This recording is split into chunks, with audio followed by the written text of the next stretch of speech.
ধনধান্যে পুষ্পে ভরা আমাদের এই বসুন্ধরা, এই লাইনটা আমরা সবাই জানি। কিন্তু একটা বিষয় কি জানেন, যে বিদেশিরা আমাদের এই ভারতবর্ষে আসতে কেন ভয় পায়? কি জানেন না তো? তাহলে এই ভিডিওটা সম্পূর্ণ দেখুন।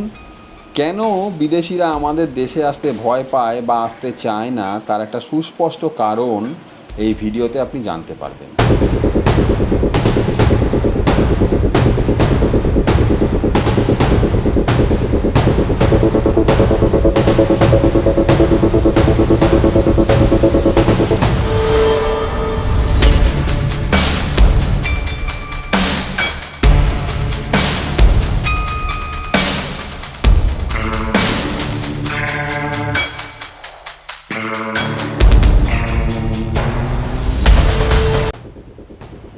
নমস্কার, আমি দীপ।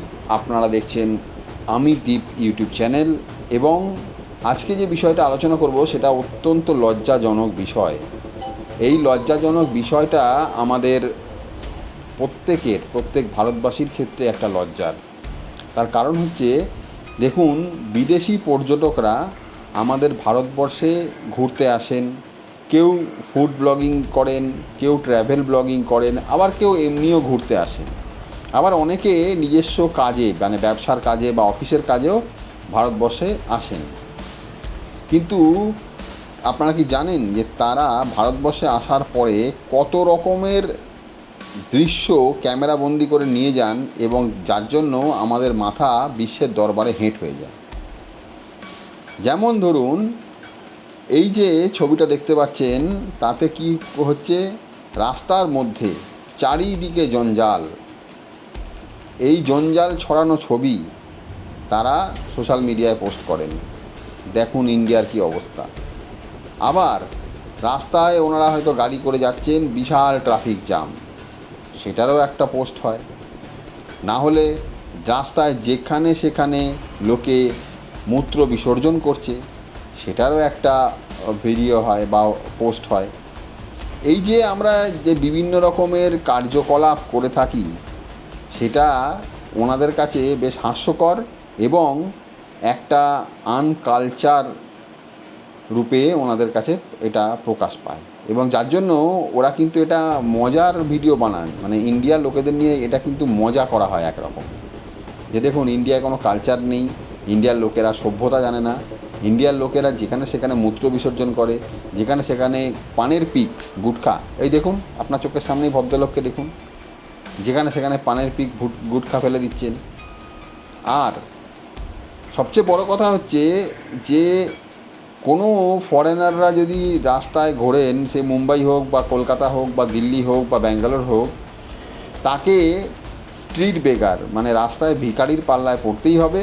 এবং যারা ছোট ছোট বাচ্চারা যারা ভিক্ষা করেন এবং তাদের অত্যাচারে তারা নাজেহাল হয়ে যান।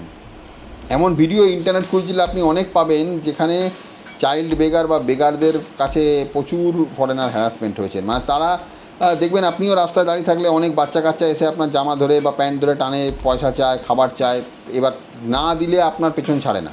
ঠিক ওদের কাছেও কিন্তু সেম এই ঘটনা ঘটে এবং ওরা তাতে খুব বিরক্ত হয়।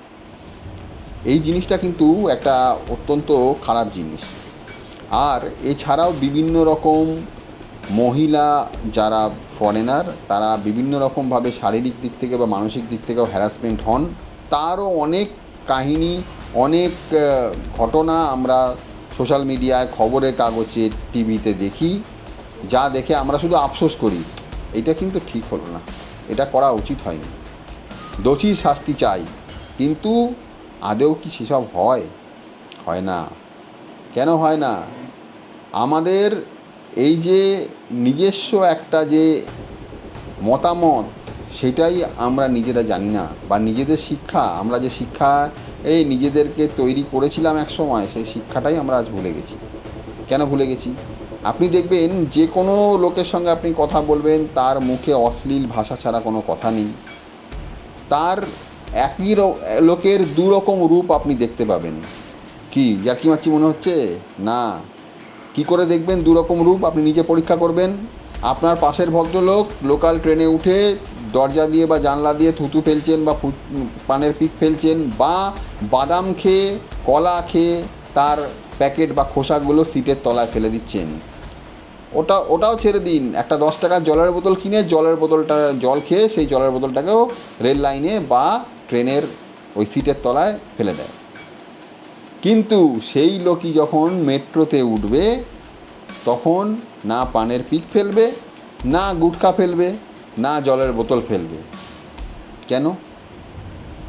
কেন না সেখানে পেনাল্টির ভয় আছে, নিজের পকেট থেকে পয়সা যাবে ওইটুকু অপরাধ করার জন্য।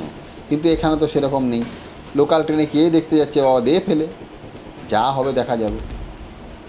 এইটাই হচ্ছে একই অঙ্গে এত রূপ। সুতরাং এই যে আমাদের মানসিকতা, এই মানসিকতার জন্য কিন্তু প্রচুর বিদেশিরা ইন্ডিয়ায় আসতে চান না। বা আমরা যখন ধরুন কোনো জায়গায় কাজের সূত্রে বাইরে যাই, বিদেশে যাই, সেক্ষেত্রেও কিন্তু তারা আমাদের অতটা সুনজরে দেখেন না। তাই একটা মানে এমন একটা দেশ থেকে এসছে, নোংরা সব, রাস্তাঘাট নোংরা, জামা কাপড়ও পরিষ্কার নয়, কি এসছে কেন এসছে ভগবান জানে, আমাদের দেশটাকে নোংরা করে দেবে, ওদের একটা ধারণা এরকম। এবং এরকম অনেক পোস্ট আপনি সোশ্যাল মিডিয়ায় খুঁজলে দেখতে পাবেন, যারা ইন্ডিয়ায় আসতে চায় কিন্তু শুধু ভয় পায়। কেন? ইন্ডিয়াতে পলিউশন, ইন্ডিয়াতে নোংরা রাস্তাঘাট এবং আরও অন্যান্য অসুবিধে, সেইগুলো তো রয়েছেই। সবচেয়ে বড় কথা হচ্ছে যে একটা মানুষ যদি নিজে সিকিওর না হয় রাস্তায়, একটা ফরেনার, তারা বিভিন্ন রকম পোশাক পরেন, আমরা জানি ফরেনারদের পোশাকের কোনো ঠিক ঠিকানা থাকে না, তারা বিভিন্ন রকম পোশাক পরে রাস্তায় ঘুরে বেড়ান এবং তারা সেটাকে ক্যাজুয়ালভাবে নেন। কিন্তু আমরা ভারতীয়রা সেটাকে কিন্তু ক্যাজুয়ালভাবে নিই না। হয়তো অনেকে নেন, অনেকে নেন না, এটা বিতর্কিত বিষয় যদিও বা, কিন্তু অনেকে নেন অনেকে নেন না, এটা যার যার নিজস্ব। এবারে তারা ইরিটেট বোধ করেন, বিরক্ত ফিল করেন এবং বিভিন্ন মার্কেটে, বিভিন্ন জায়গায় যখন তারা শপিং করতে যান, সেখানেও কিন্তু তাদেরকে ঠকানো হয়। 10 টাকার জিনিস 50 টাকায় বেচা হয়, 50 টাকার জিনিস 500 টাকায় বেচা হয়। এমনকি এমন ঘটনাও আমি দেখেছি যে কলকাতায় ট্যাক্সি চেপে এক ফরেনার পার্ক স্ট্রিট থেকে যাচ্ছেন কোথায়, যাচ্ছেন কেসি দাস ধর্মতলা মোড়ে, ট্যাক্সিওয়ালা চাইছে 550 টাকা ভাড়া। এবার সে বলছে যে আপনার তো ভাড়া এখান থেকে অনলাইনে ক্যাবে দেখাচ্ছে 100 টাকা, আপনি 550 টাকা চাইছেন কেন? রিটার্নে কিন্তু তার ব্যবহার, যে ড্রাইভারের ব্যবহার অত্যন্ত খারাপ। সে বলছে যে আপনার যেতে হয় চলুন, নাহলে ছেড়ে দিন, 550 টাকাই লাগবে। কিন্তু সেই ফরেনার কলকাতায় ইয়েলো ট্যাক্সি চড়বে বলে সে ট্যাক্সিতে বসে এবং 550 টাকা দিয়েই তাকে নামতে হয়। এই তো হচ্ছে অবস্থা। লোক ঠকানো চলছে। লোক ঠকানো মিন্স কি? বিদেশি লোক ঠকানো চলছে। আমরা একটা বিদেশি কাস্টমার যদি দেখি, সামনে দোকান, যদি আমার দোকান থাকে, আমি দেখি আরে বাবা, এই তো একটা মুরগি পেয়েছি, একে জবাই করতেই হবে, না করলে তো হবে না, এর কাছে অনেক টাকা, ডলার, বিশাল ব্যাপার। কিন্তু এটা বুঝতে পারছি না যে পরবর্তীতে ঠকিয়ে নিলাম, আমি লাভও করে নিলাম, কিন্তু এই যে ইমপ্রেশনটা খারাপ হলো, তাতে আমার শহরের, আমার দেশের নামে একটা কলঙ্ক তৈরি করে ফেললাম আমি। আর যারা ফিজিক্যালি এবং মেন্টালি হ্যারাসমেন্ট হন বিদেশিরা, তাদের ক্ষেত্রে কী নিয়ম আছে সেই নিয়মটা স্ক্রিনে দেওয়া রয়েছে, একবার ভালো করে পড়ে নিন কী নিয়ম রয়েছে ভারত সরকারের। কিন্তু এই যে বিভিন্ন হ্যারাসমেন্ট, এগুলো কেন হয়, কেনই বা মানুষে করে, তার কোনো উত্তর নেই।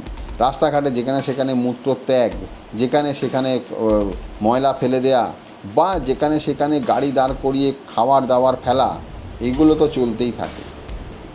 এর থেকে আমরা কিছুই শিখব না, বরঞ্চ দিনকে দিন আরও খারাপ হবে, আরও পরিস্থিতি খারাপ হবে।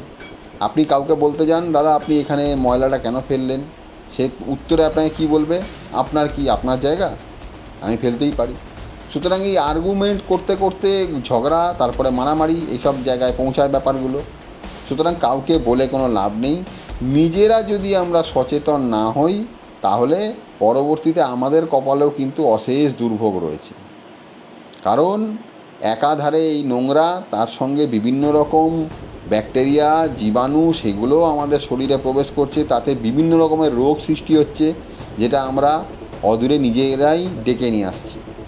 আপনি আপনার বাড়ির পাশে দেখুন, কত জায়গায় আপনার ময়লা পড়ে আছে বা জমা জল রয়েছে, সেগুলো কিন্তু আমরা পরিষ্কার করি না। কিন্তু আমরা কোথাও যাওয়ার হলে নিজের জামা কাপড়টা একদম ফিটফাট পরে একদম জুতো টুতো পালিশ করে মুখে ক্রিম মেখে একদম বাবুটি সেজে বেরিয়ে যাব।